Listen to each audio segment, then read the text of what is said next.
ingeniería financiera.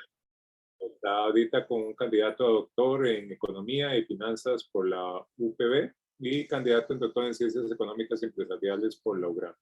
Docente de pregrado y de posgrado de la UPSA en Santa Cruz de la Sierra, en Bolivia, en las áreas de estadística, econometría y finanzas. Su especialidad es amplia en métodos cuantitativos en la gestión empresarial. Don Juan Fernando, un gusto que nos acompañe. Nada más verificar que puede compartir pantalla. Y buen día, permítame enseguida, por favor me confirman si se puede visualizar de forma adecuada. Sí, ya está correcto y tiene la ponencia es hasta las 12 de mediodía, hora Costa Rica, unos 10 minutos antes para tener espacio para preguntas e intercambios. Adelante. Ok, muchísimas gracias por la presentación. Bueno, primero que nada, un saludo cordial a todos. Muchas gracias por permitirme participar de este evento tan importante e interesante. La verdad es primera vez que puedo presentar un trabajo en un CIMAC. La verdad que me parece un espacio súper interesante por lo que he ido viendo. Y la verdad que agradezco a todos los colegas que han presentado trabajos bastante iluminadores, me atrevería a decir, porque realmente dan muchas ideas para investigaciones posteriores. Bueno, en ese sentido, la presentación que traigo va un poco, llamémoslo así, de tipo ex post, con toda la dinámica que he visto que han desarrollado y planteado en las anteriores exposiciones. ¿A qué me refiero con ex post? Es un análisis más de carácter de estadística que raya más en la parte de estadística cuasi descriptiva para tratar de identificar justamente determinantes para establecer si los hogares en la población de Santa Cruz de la Sierra, donde resido, actualmente tuvieron presencia de COVID-19 en el pasado. ¿Cómo se hizo este trabajo? Y básicamente se contó con una colaboración súper importante de lo que fue ahí está, de lo que fue tanto el gobierno departamental como el gobierno municipal de la ciudad de Santa Cruz de la Sierra y del departamento de Santa Cruz. Ambas instituciones hicieron un trabajo bastante exhaustivo respecto al levantamiento de información sobre características de los hogares. Se hicieron pruebas rápidas, se hicieron pruebas también de comprobación a nivel de pruebas en sangre. Se hicieron muchas pruebas y se levantó una base de datos súper interesante, bastante amplia, la cual se le compartió a la UPSA, a la Universidad Privada de Santa Cruz de la Sierra, de la que formo parte del plantel investigador y docente. El coautor de este trabajo es Alejandro Paredes, con quien tuve el gusto de trabajar en esta mecánica, en este trabajo. Es un estudiante de grado que ya está concluyendo su carrera. Bueno, un poco para ponernos en contexto. Bueno, dentro de Bolivia, el departamento en sí es Santa Cruz.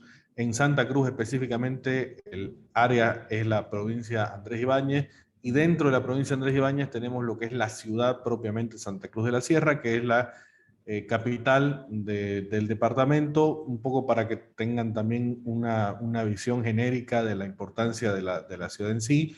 Prácticamente es la primer ciudad con mayor población y densidad poblacional dentro de lo que es el territorio nacional en Bolivia, y prácticamente solamente el departamento de Santa Cruz en su conjunto aporta más o menos 1/3 del Producto Interno Bruto Nacional. Entonces estamos hablando de que es una ciudad bastante poblada y con un motor de desarrollo bastante importante. Lo cual obviamente resalta de que nos vimos tremendamente afectados por la llegada de la pandemia. Nosotros tuvimos una cuarentena rígida a partir de la segunda quincena de marzo del 2020 hasta entrado septiembre de 2020. En ese lapso de tiempo se hicieron mediciones de muchas variables, de una base de datos bastante importante, que la voy a compartir un poco más adelante, las variables que se tomaron en cuenta, de las cuales se levantaron cerca de 6.000 observaciones. Sin embargo, por procesos de limpieza de base de datos, habían algunos datos mal completados, habían algunas informaciones, llamémosle, no coherentes. Se hizo una depuración de la base de datos y se llegó a un tamaño de información no despreciable de 3.022 observaciones, las cuales fueron medidas en el periodo de julio a septiembre del 2020. ¿Cuáles eran esas variables? En términos generales se tuvo mucha información. Yo voy a ir simplemente puntualizando en las más relevantes. Me gustaría de todas formas conversarlos a detalle si alguien tuviera alguna duda al final, con todo gusto, pero les comento, en esencia la variable más importante obviamente es la presencia o no de COVID en el hogar. Entonces eso realmente era un tema crítico que se preguntó y que se midió a través de pruebas rápidas, y en el caso de tener comprobación por pruebas rápidas se le aplicaba una prueba en sangre. Entonces, la certeza de esto es bastante alta, ya que el equipo de medición de estas variables iba con brigadas médicas, hogar por hogar. Entonces, en ese sentido es que se iba y se desarrolló ese trabajo y se iba estructurando la base. Bueno, se tomó bastante información, como es el caso de distritos municipales, que son 15 distritos municipales en la ciudad de Santa Cruz de la Sierra, la edad de la persona encuestada, y obviamente esa persona debería es a la que se le aplicaba la prueba, el género de la persona, su estatura, su peso, su tipo sanguíneo, la cantidad de personas con las que vivía en el hogar, un tema del factor de contagio, si es que había o no el índice de hacinamiento en algunas zonas de la ciudad es relativamente alto. Entonces esa era una variable que se la consideró conceptualmente, hipotéticamente importante en su momento. El tema de si la persona estaba con empleo al momento de la encuesta, porque se trataba también de hacer un análisis del carácter económico de la situación dentro de la ciudadanía, la frecuencia con la que las personas del hogar iban a mercados. Uno puede pensar esto, ¿por qué nos interesó en su momento? La verdad es que el tema es que la cuarentena rígida, literalmente aquí fue muy rígida, y en el sentido de que las personas, por ejemplo, solo podían ir a abastecerse a supermercados, mercados, etcétera, dependiendo de la terminación de su documento de identidad. O sea, por ejemplo, había unas personas que iban los lunes, otras los martes, pero a mí me tocaba el jueves, si mal no recuerdo. Entonces, ¿cuál es el tema acá? Un poco ver la frecuencia, la exposición externa fuera del hogar, porque si estábamos en teoría en cuarentena rígida, el único medio de contagio posible era justamente estas salidas para abastecimiento. Bueno, la presencia de síntomas, por supuesto, era importante, si había o no alguna enfermedad de base, en términos de levantamiento de información, si estaba teniendo algún tipo de tratamiento médico documentado, persistente, si es que le interesaba o no. Esta era una pregunta más de carácter aplicativo de política pública, una plataforma virtual de diagnóstico médico, había esta opción, en su momento se evaluó si era o no pertinente, el grado de educación más alto obtenido por el jefe de hogar, y acá empezaban el tema de preguntas más de carácter perceptual, ¿no? O sea, ¿qué preocupaciones generaba en la población el COVID, tanto a nivel económico, a nivel salud, si es que las personas recibieron menores ingresos o no, si es que había habido alguna relación respecto a la pérdida del trabajo, si es que habían tenido imposibilidades de pagar sus créditos, si es que tuvieron que posponer sus estudios. O sea, estas eran preocupaciones que se iban midiendo obviamente en una escala de Likert. Luego se hablaba de lo que era si existiría o no algún gasto adicional en torno a lo que fue esta temporada de la pandemia, la cuarentena rígida. El tema de si se detectó depresión y angustia dentro de las personas, si es que lo podían identificar y cuantificar en una escala de Likert, si es que habían tenido la pérdida de familiares cercanos, si sabían dentro de la familia no tan cercana, si es que había habido pérdidas de vida, qué problemas de movilidad existieron para aquellas personas que estaban saliendo a trabajar, porque habían algunos sectores que obviamente no pararon, por supuesto salud, pero tampoco paró la banca y tampoco paró gran parte del aparato público. Entonces, bueno, ahí había que tener disposición de medios de movilidad para que esto suceda, para que ese trabajo se pueda ejecutar.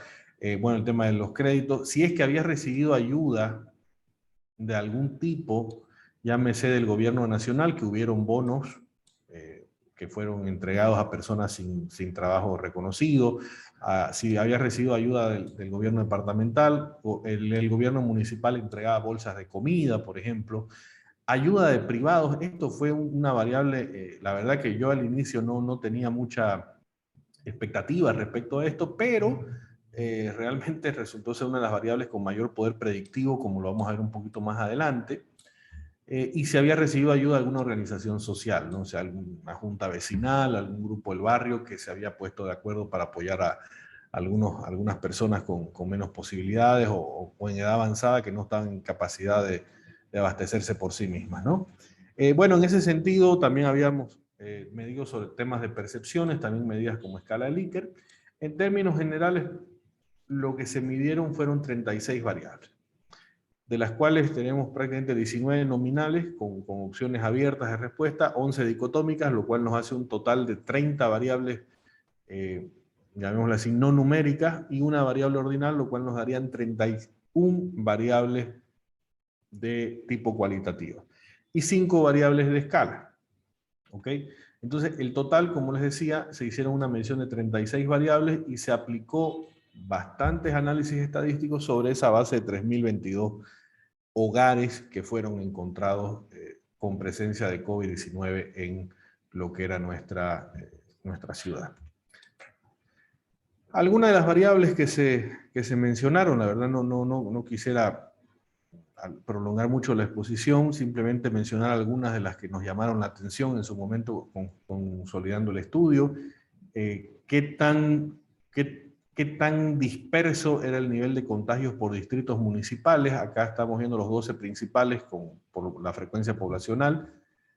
Prácticamente el índice de contagios en promedio estaba bordeando un poco más del 30%. Había un distrito estos distritos, por ejemplo, el distrito 12, el distrito 8 y el distrito 4, que tenían índices prácticamente casi de 40%. Entonces había una población realmente afectada dentro de lo que era ese análisis que se hizo por medio de la gobernación y de la alcaldía. La mayoría de las personas que respondieron en la encuesta y también afirmando ser jefes o cabezas de hogar, en su gran mayoría eran mujeres.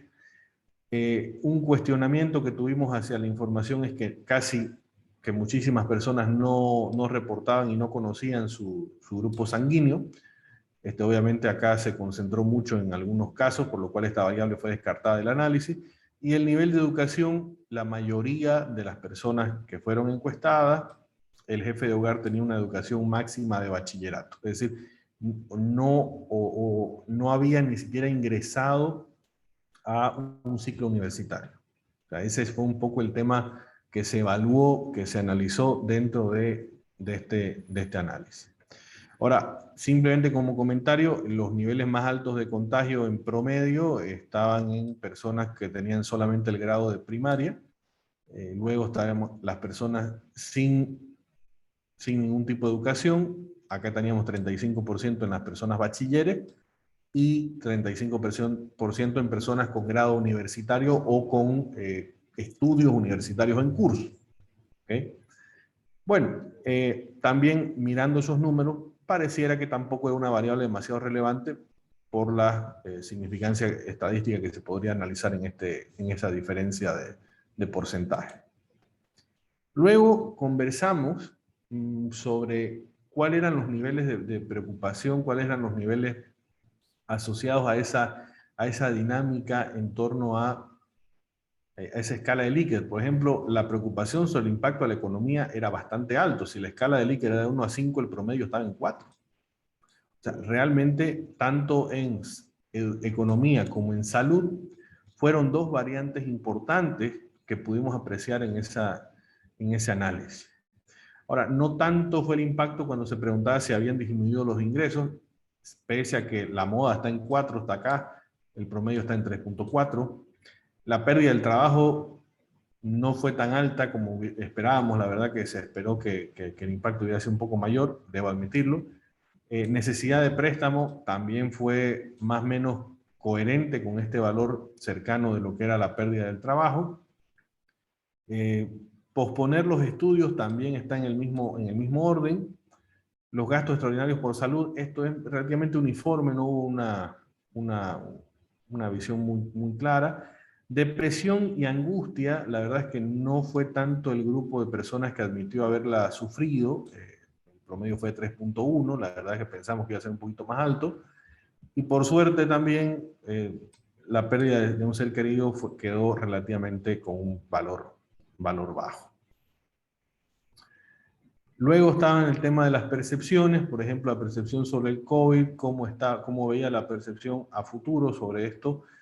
Bueno, estaba en el orden de 3.5, tratando de ser optimistas. La mayoría de las personas han tratado en ese caso de tener optimismo, excepto, fíjense por favor acá, en la lectura de la situación económica. Acá está por debajo de 3, que ya nos marca un promedio, llamémosle así, un poco preocupante. Hay muy pocas en estas variables personas con algún grado de optimismo, que eso fue obviamente un tema que llamaba mucho la atención, por eso, y es digno de mencionar, justo después de esta cuarentena rígida, empezó una campaña electoral. Y obviamente gran parte de la promesa electoral de todos los candidatos, tanto a la gobernación como a la alcaldía, fueron justamente el tema de la reactivación económica, de volver a posicionar y reactivar la economía en la región, volver a posicionar a la ciudad y al departamento como ejes productivos. Entonces, el mensaje fue bien recibido por la gran parte de la población porque, como estamos viendo, la preocupación estaba bastante fuerte, ¿no? Bueno, en la percepción sobre la situación en general, pese a todo, la gente presentó un nivel de optimismo impresionante. O sea, ¿qué es lo que decía, no? O sea, pese a todo, existía una expectativa interesante a futuro. La verdad que se propuso también aquí profundizar un poquito más, abrir algún tipo de grupos focales. Entiendo de que se trabajó en eso, pero ya no formé parte de ese estudio, pero sí se notó algo bastante importante en el optimismo futuro, ¿no? Bueno, acá obviamente algunas otras variables, como si tuvo problemas para movilizarse, ya dijimos que la mayoría los tuvo problemas para pagar los créditos, y hubo bastante gente que sí lo incorporó como parte de su respuesta, pese, y acá debo hacer un comentario, que en el caso de la región hubo una normativa, el gobierno en su momento dispuso de que las personas que tenían financiamientos en el sistema financiero estaban exentos de pago lo que dure la cuarentena rígida. O sea que durante prácticamente 6 meses la gente no pagó sus créditos. Obviamente eso tuvo un impacto tremendo en la banca, pero pese a eso, la gente decía tener problemas en este pago de créditos. Probablemente, y ahí es donde se hizo un poco el análisis, los créditos a los que se referían estaban fuera del sistema financiero. Si eran créditos más de carácter comunitario. ¿Okay? Entonces, en ese sentido,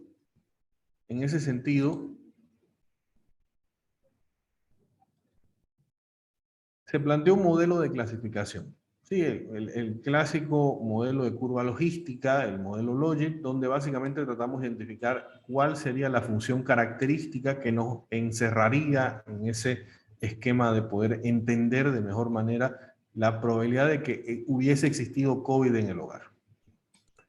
Ese modelo lo encontramos, la verdad que fue un trabajo bastante amplio. Empezamos a hacer mucho análisis de prueba y error. Al final, el modelo de regresivo que salió como resultado fue este que vemos en la pantalla, donde las variables principales que determinaban la probabilidad del COVID era el número de personas que viven en el hogar, la presencia o no de síntomas, si hay o no enfermedades de base en la persona a la que se realizaba la prueba, el gasto extra que se tuvo que recurrir, y finalmente la variable que llamó la atención por su inclusión fue la ayuda privada. ¿Por qué digo que llama la atención? Porque prácticamente es el coeficiente más alto. Como podemos ver en esta función que conseguimos estructurar, es el coeficiente de lejos más alto de toda la secuencia de datos que tenemos, ¿no? Entonces, en este sentido se hizo un análisis de carácter un poquito más profundo a nivel estadístico y efectivamente lo que decimos, ¿no? Este valor de 1.67 es el delta adicional en torno a lo que sería la probabilidad por la presencia de ayuda de privados en el hogar. O sea, es decir, si el hogar reporta haber recibido ayuda de un privado en ese periodo de cuarentena rígida, mejora o amplía muchísimo la probabilidad de que haya existido COVID en ese hogar. No tanto así, y ahí es donde llamaba la atención, la variable que tenía el menor valor acá era el tema de la cantidad de vivientes, o sea, la cantidad de personas que cohabitaban en el espacio. Entonces, eso fue lo que llamó la atención, porque efectivamente acá el tema, lo que denotaba en sí era que no era una variable, el índice de hacinamiento per se no era una variable crítica en torno a la propagación de la enfermedad, por lo menos en base a los datos empíricos que estamos evaluando. Obviamente, esto vuelvo a insistir, estábamos en un periodo de cuarentena rígida donde las únicas posibilidades de contagio, en teoría, estaban dadas en los centros de consumo y abastecimiento y en aquellas personas que sí tenían funciones laborales como ser banca y algunas partes del sector público y el sector salud, por supuesto. Lo que vemos acá es el gráfico de clasificación. El modelo presentó, bueno, la verdad que después de varios modelos, el mejor que encontramos fue prácticamente una clasificación correcta en base a datos Expodia del 66% prácticamente. Entonces, realmente llegamos a la conclusión de que son variables importantes las que estábamos presentando. De las 36 que veíamos, descartando el COVID-35, solo 5 quedarían como variables críticas para hacer este ejercicio de proyección. Obviamente la idea tanto de la gobernación como de la alcaldía en su momento fue apalancar algún tipo de decisiones o política pública sobre esto. Efectivamente, por lo menos, créanme, se los digo por experiencia aquí, el mensaje quedó del tema del impacto económico, eso permeó muchísimo. Se descartó también el tema de aplicar algunas plataformas de telemedicina, porque si bien había algunas oportunidades ahí identificadas, la verdad es que la mayoría de la población estaba teniendo muchos problemas con la parte digital. Lastimosamente Bolivia no tiene un alto índice de conocimiento digital, de usuarios digitales, tiene un mal índice de UX. Entonces, en ese sentido, bueno, estas fueron las variables que quedaron en el modelo, en ese orden de importancia: la ayuda de privado, la presencia de enfermedades de base, la presencia de síntomas, si hubo o no algún gasto extra, y finalmente la cantidad de vivientes en el hogar. Pese, insisto, a que el índice de hacinamiento no fue tan relevante como pensamos, ¿no? Finalmente, acá lo que rescatamos en su momento con mi coautor, con Alejandro Paredes, era justamente la importancia que se abría una beta de investigación importante, que se podía tener algún tipo de reestudio sobre esto, porque incluso la base de datos que se nos pasó a la universidad venía georreferenciada, es decir, existiría la posibilidad de volver a esos hogares y medir el impacto de algún tipo, habiendo pasado ya segunda, tercera, cuarta ola, habiendo pasado varias olas, cuál sería el impacto de estos hogares y si sus percepciones cambiaron. Entonces, eso es importante dentro del esquema, y obviamente aquí la variable que más nos llamó la atención, lo reitero nuevamente, es el apoyo de empresas privadas dentro del esquema de esta situación, ¿no? Entonces, realmente fue un estudio interesante en su momento para la caracterización, y bueno, sin más, yo agradezco su atención. Ahí está mi contacto para cualquier duda, por favor, que pudiesen tener, y quedo abierto a preguntas, y una vez más reitero mi agradecimiento por participar en este evento. Gracias. Muchísimas gracias. Te doy la mano de Michael. Sí, ¿cómo estás, don Juan? ¿Todo bien? Bien, Eso. Michael, gracias. Mira, una consulta. Vos mencionaste en tu charla que hiciste varios modelos sobre sus datos que me parecen muy interesantes. De hecho, podemos conversar después.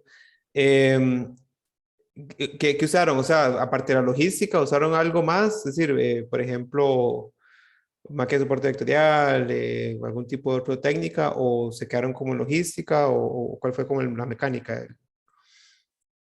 Sí, te comento, intentamos también hacer una aproximación vía análisis discriminante. La verdad es que no vimos que no nos aportó mucho. Consideramos que nos mejoraba el storytelling básicamente utilizando una curva logística porque había una chance de hablar sobre el tema del impacto en las probabilidades. Usamos en su momento también tratar de reducir las dimensiones porque con 35 variables es una locura tratar de caracterizar un modelo. Reducimos dimensiones, pero bueno, al hacerlo, la verdad es que perdimos muchísimo de la correlación intrínseca entre las variables, por lo cual también lo tuvimos que descartar. Al final, en base a pruebas y errores, quedó ese modelo logístico y ahí empezamos a hacer ya la depuración estadística de cuáles de las 35 variables quedaban, ¿no? Ese fue un poco el proceso que seguimos. Ok, ok, perfecto. Sí, sí. De hecho, sería interesante ver. O sea, podemos un día conversar, tal vez como porque sería interesante hasta pegar esos datos que ustedes tienen con lo que yo conversé un poco sobre el tema del testeo, ¿verdad? Que sería como dos componentes que son básicamente social, o sea, un componente social que ustedes desarrollaron y ver si se podría hasta pegar con el tema de las pruebas, ¿verdad? De forma retrospectiva. No, Veo a claro que Freddy. sí, Entonces, claro que sí. Yo de todas formas, le estoy poniendo ahí mi correo, podemos estar en contacto y ahí podemos perfecto. intercambiar ahí. Voy Le puedo compartir la base de datos y la conversamos, estimado súper, Michael. súper. Voy a escribir mi correo también y ahí nos hablamos. Buenísimo. Muchísimas gracias. Freddy, no sé si tenías una consulta. Adelante.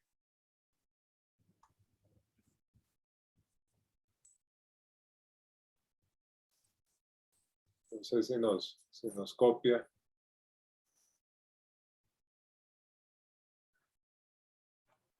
Freddy, estás silenciado.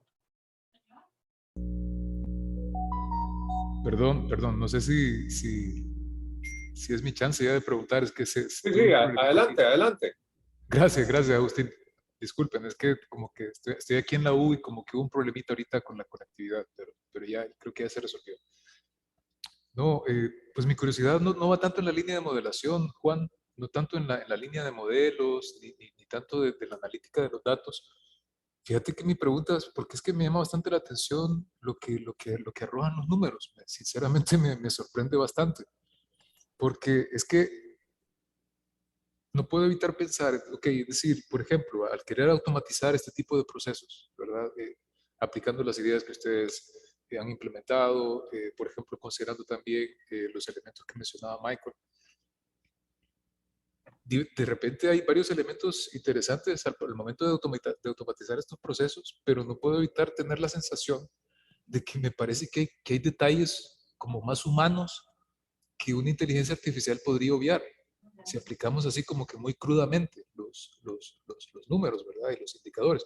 Es mi opinión, te repito, me parece muy interesante y me llama bastante la atención lo que los números arrojan, pero por ejemplo, yo pensaría que elementos sociales, como por ejemplo la componente de personas que han experimentado ansiedad y ese tipo de cosas, quizás no sea un elemento muy influyente numéricamente, pero no sé, me parecería, yo me inclinaría a pensar, Juan, que al momento de tratar de generar funciones clasificadoras que permitan identificar la posible presencia de COVID en un hogar, no sé, yo me arriesgaría a pensar desde y de nuevo, aquí es digo me arriesgaría porque me estoy súper saliendo de mi área, o sea, yo soy un gran ignorante de la sociología, pero yo pensaría que de repente factores como ese, Juan, sería como interesante dejarlos adentro de un modelo, aunque quizás no salgan muy bien calificados al momento de cuantificar la dependencia con la variable principal, pero me parece a mí que sería interesante dejarlos. Y mi pregunta luego va siempre en esa misma línea de este comentario, que es, ¿cómo pensamos que se podría hacer al querer automatizar estos procesos como para que una inteligencia artificial no dejara por fuera detalles que son muy humanos y que son muy interesantes y que de repente quizás los números no dan para decir, no, esta variable en realidad no es tan significativa, pero de repente si ya nos vamos a la componente humana, chance que sí. Buenísimo, buenísimo. Mil gracias por la consulta, Freddy. Ahí le comento y sí, efectivamente, la verdad es que le dimos muchas vueltas al tema. En su momento la premisa o la solicitud expresa que teníamos por parte de quienes nos pasaron en su momento la base de datos para este estudio que se utilizó, por lo menos entendemos que sí lo usaron en algún tema de política pública, era justamente tratar de encontrar las variables que tengan incidencia directa. Pero sí nosotros trabajamos y nos hemos quedado dando vueltas con el tema, es más, hemos tratado de profundizar en algunos aspectos y hemos encontrado algunas cosas como ser otras técnicas que sería en este caso el tema de ecuaciones estructurales, el que nos podría permitir empezar a inyectar este otro tipo de variables con información muy rica, porque realmente la base de datos es tremendamente rica en el sentido de que ha abierto más allá de tema de decir tengo síntomas, no tengo síntomas, cuánto peso, sino que empezó a abrir el tema de preocupaciones, expectativas de futuro, lecturas sobre el tema social, sobre el tema económico, a nivel perceptual. Entonces, estamos tratando, todavía no hemos cerrado el capítulo, por lo menos en el Centro de Investigaciones, porque creemos de que existe la posibilidad de incorporar mediante ecuaciones estructurales esas variables soft, entre comillas, para ayudarnos a plantear un mejor modelo de clasificación. Excelente. Pero sí, totalmente de acuerdo y mil gracias. Excelente. Precisamente si ahí va un poco la motivación de mi pregunta, Juan, a eso, es decir, a nivel perceptual, porque aunque quizás no sea muy científico decir, ¿verdad? ¿Qué me parece o qué piensa la gente o qué opino yo, cómo miro yo la cosa, así, a puro ojo, ¿verdad? Pero yo pensaría que sí influye, porque como creo que, he podido ver en muchos de los investigadores que han participado, hay algo que salta, que siempre salta hacia enfrente de este tema, y es la fuerte componente social de este asunto. Y entonces me parece que ahí es como un reto bien interesante, y me llama bastante la atención. Y gracias Juan por compartir, muy interesantes los datos, me sorprende mucho los alcances que se han obtenido y lo que los números arrojan. Me llama muchísimo la atención. Gracias, Juan. Gracias, Freddy.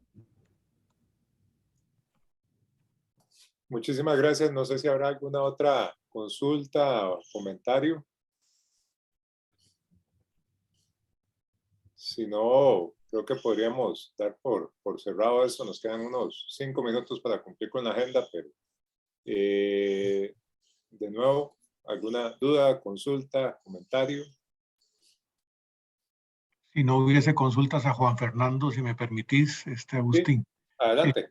Bueno, invitarlos desde luego a que mañana a las 8 de la mañana, hora de Costa Rica, 11 de Argentina, 11 de Brasil, no sé en Bolivia cuál es el horario, a las 9 hora de Colombia, etcétera, ¿verdad? A las 10 horas de Venezuela, pues empezamos de nuevo con Isidro Soria, Raúl Isea, Mario Villalobos, etcétera, ¿verdad? El programa lo tienen. Y reiterarles la invitación a publicar en la revista de Matemática, Teoría y Aplicaciones. Les estaremos enviando información detallada sobre las instrucciones. Hay aproximadamente un mes para completar el artículo y enviarlo para que empecemos con el proceso de evaluación. Gracias. Muchísimas gracias, Javier, y recordarles también las sesiones que tenemos por la tarde, igual en el programa, para los que tengan gusto de seguir acompañándonos en este CIMAC. De parte mía, agradecerles por el espacio y la atención. Que pasen muy buena tarde, muy buen almuerzo. Nos vemos por la tarde. Muchísimas gracias a todos. Igual esta sesión se va a estar subiendo